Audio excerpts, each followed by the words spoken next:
Kaunay pa rin sa mga issue sa pagkaka-aresto kay dating Pangulong Rodrigo Duterte nitong Martes. Makapanayan po natin si Palace Press Officer Undersecretary Claire Castro. Magandang umaga po, Yuse Castro. Yes, magandang umaga, Igan. Sa panayam ng unang balita kahapon, sinabi ni Senador Bato de la Rosa na nalungkot siya na tila hindi raw tinupad ni Pangulong Bongbong Marcos yung napag-usapan daw nilang hindi tutulong ang gobyerno sa ICC. Binanggit pa niya na betrayal ang kanyang naramdaman. Ano po reaksyon dito ni Pangulo at ng Palasyo? Actually, hindi po namin napag-uusapan ang patungkol kay Senator Bato.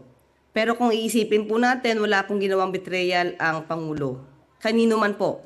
Dahil po tinutupad lamang po ang sarili nating batas.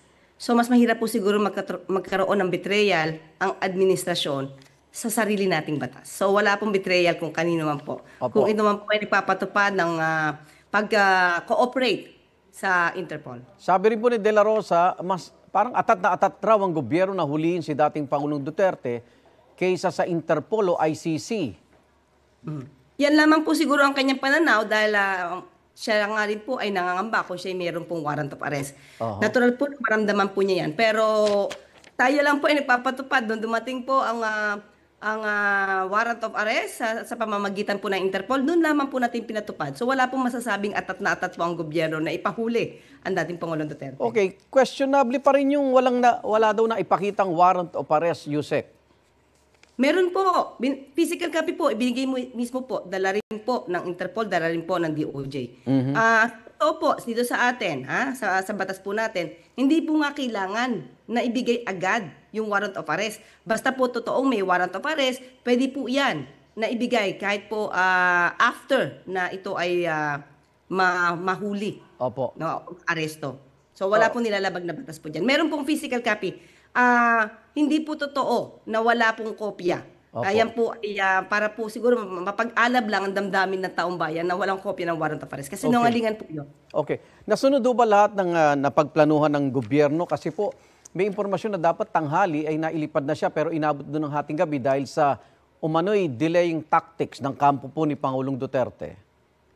Isa po yan. Isa po yan. At siyempre po, bago po mailipad ang dating Pangulong Duterte sa ICC, kailangan din po talaga kung ano po yung mga requirements na dapat masunod para po hindi magkaroon ng technicality.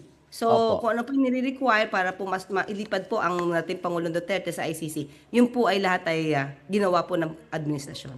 May mga alam pa ba kayong arrest warrant mula sa ICC na inaasan tayo, na idadaan din po sa Interpol, Yusek?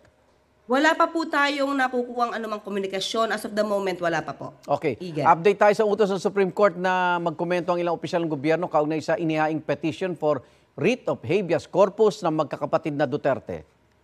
Yan po naman ay regular na ginagawa po ng Supreme Court para po sa due process, para madinig din po yung kabilang panig. So sasagot naman po ang gobyerno kapag po natanggap na po yung ganyang utos po. Through the OSG po. Paano po babantayan ng gobyerno yung magiging takbo ng paglilitis kay dating Pangulong Duterte? Katulad po na sinabi natin, kahit sa RA 9851 po, mayroon po dyan na provision na sinasabi na ang administrasyon ng gobyerno ay dapat din po nakikipagtulungan at proteksyonan ang rights ng mga suspect. No? Dapat po mapakita natin o makita po natin at maproteksyonan para sa fair trial din po ng suspect. Okay, reaction po dito sa umani reklamo laban sa common law wife niya na ni dating Pangulong Duterte, si Hanilet Abansenya, na pananakit po ng isang member ng ating police. Paano sasagutin na parang sobra na raw po ang panggigipit sa kanilang pamilya? Sa totoo lang po, hindi lamang po yan ang ginawang pambabastos ng pamilya po ng Duterte. Kaya lang po ay hindi na po ito minamagnify ng PNP. So, doon po sa nasaktan po, titignan po natin, i-update natin kung siya po ba ay magpapatuloy o itutuloy po niya ang pagsampa ng kaso. Okay. May karapatan din man po yung mga nasasaktan na magreklamo. Hindi lamang po ang mga pamilya Duterte ang dapat na nadidinig na nagrereklamo. May mga tao din po nasasaktan. Okay. Samantaling ko na rin po yung mga balibalita na si First Lady Lisa Marcos ay nasa Amerika at nakadetine sa isang kaso. So, pakibalita na po, ano po schedule ni First Lady natin ngayon? Opo, nung Lunes po, dumating po ang First Lady. Ito pong Lunes. Siguro po mga bandang 5 o'clock